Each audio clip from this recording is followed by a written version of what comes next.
रामकृष्ण हरी मंडळी, आज आपण संत जनाबाईचा अभंग क्रमांक 34 हा पाहणार आहोत. या अभंगात जनाबाई याने पंढरपुरातील विठ्ठलाचे अत्यंत सुंदर, मनोहर आणि भक्तिभावाने भरलेले रूप वर्णन केले आहे.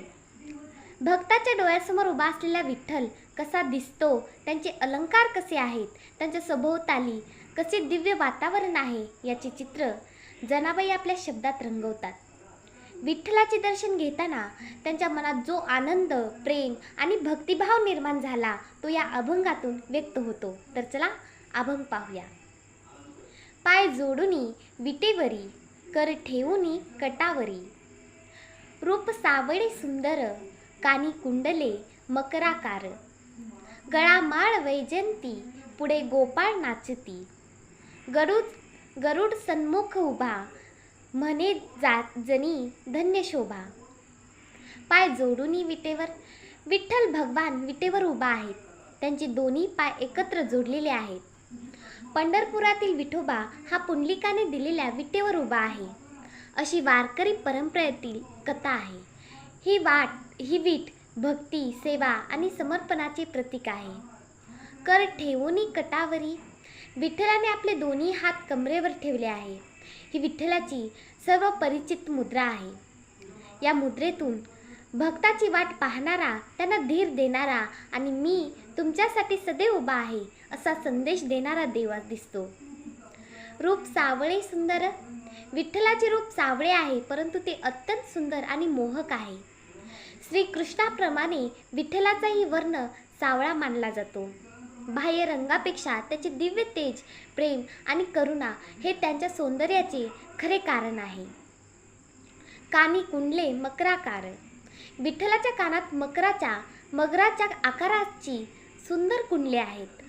प्राचीन काळात देवाच्या मूर्तीमध्ये अशा प्रकारची कुंडले दाखवली जातात. ही कुंडले विठ्ठलाच्या दिव्य आणि राजशाही रूपाचीही शोभा वाढवतात.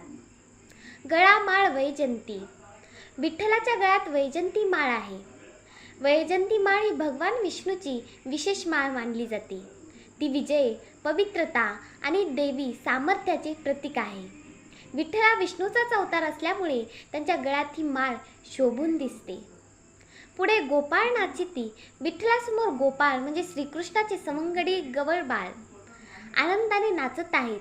या ओळीत भक्तीचा उत्सव, आनंद आणि प्रेम व्यक्त झाले आहे.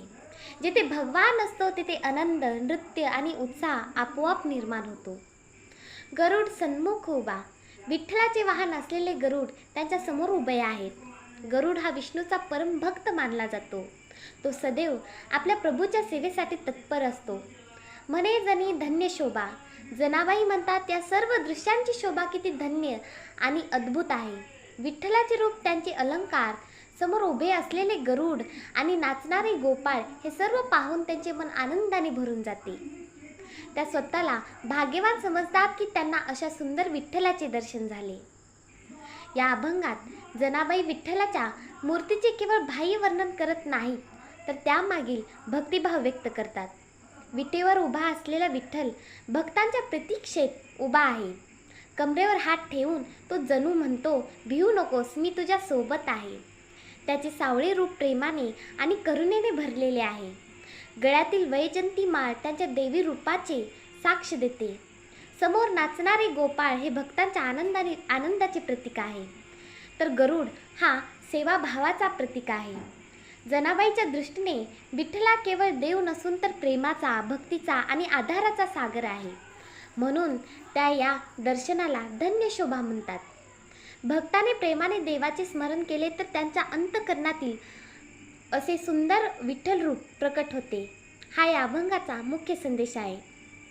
देवाचे सौंदर्य बाह्य रूपात नसून तर त्यांच्या प्रेम, करुणा आणि वात्सल्य रूप स्वभावात आहे. भक्तीमुळे देवाचे दिव्य रूप अनुभवता येते. विठ्ठल सदैव भक्ताच्या मदतीसाठी उभा असतो. देवाच्या दर्शनाने मनात आनंद, शांती आणि समाधान निर्माण होतो. रामकृष्ण हरी.